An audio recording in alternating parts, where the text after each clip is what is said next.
What's up, everybody? I hope you're all doing well. Today I want to talk about the new espionage thriller starring Jennifer Lawrence and Joel Edgerton called Red Sparrow, directed by Francis Lawrence.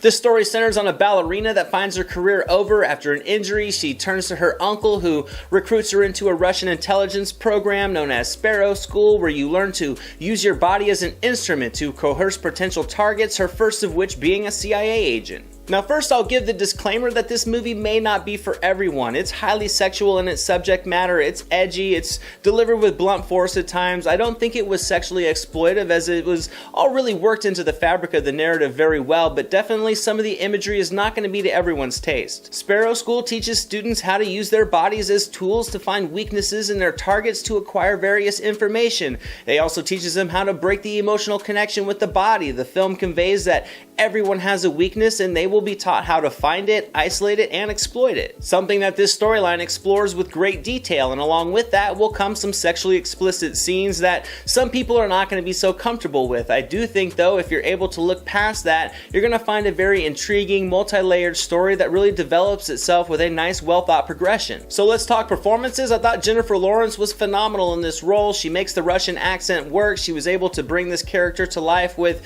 honestly, compelling results. The character is put into many mentally horrific situations that are naturally going to pull you into the journey of the story with her. She is very much out of her element and thrown into a world she has no experience with, and you really can't connect with the isolation that she feels. I felt Lawrence was really able to capture the fear and shock, but at the same time the intelligence and the quick thinking of the character, and she also really portrayed a natural resilience you can connect with. I thought Joel Edgerton was solid as well. His character was honestly pretty cut and paste, but he did bring some life to it with his natural charm. He delivered all the emotion and intensity needed when the story called on it, and he definitely worked for the role. I will say, though, that while Edgerton and Lawrence both brought solid performances to the film, I don't think they had the strongest chemistry. Their romantic connection certainly worked to propel the story forward, and it did capture the uneasy alliance of two operatives in a relationship, but it just felt like it was missing that, spark of energy that the film was implying they had. Now let's get into the story and writing. I really enjoyed the progression of the story. I felt it really evolved nicely, and it took the time to develop the story and the character arcs very effectively. It was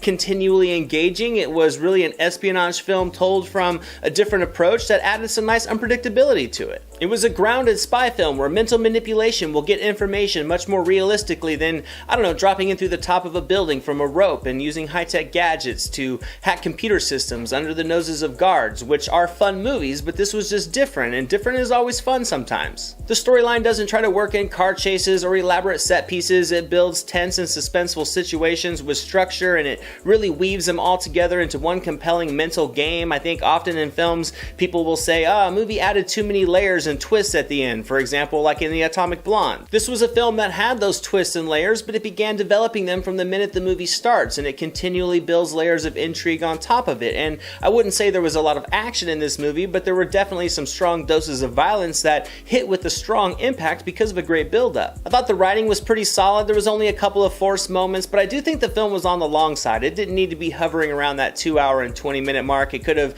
trimmed a couple scenes and cut a couple out to kind of tighten the overall pace, but it does deliver some artistic visuals to kind of keep you going through that second act lull. Which leads me into the direction and cinematography. I thought this was a beautifully shot film. The movie definitely pushes the boundaries of the R rating, but the scenes were pretty tastefully shot given the subject matter, and it never really felt like shock value was the focus. I also really enjoyed the softer lighting and color palette, as well as the choice of backdrops and settings. This film has a really appealing time period or almost noir feel, and I thought it provided for some really subtle but artistic visuals. The set design was also very well done to kind of give that story the added moody element that worked perfectly with the tone, and it also locks it nicely in the espionage genre. So overall, I'm going to give Red Sparrow 85% on the entertainment meter. I really enjoyed it. I wish it had been maybe 20 minutes shorter, but it was still a good time watching all the layers of the story evolve and watching the character grow into this world of international spies and double agents. And those are my thoughts on the Red Sparrow. Now, if you're still here, I have one digital movie giveaway. I have a copy of The Mountain Between Us, a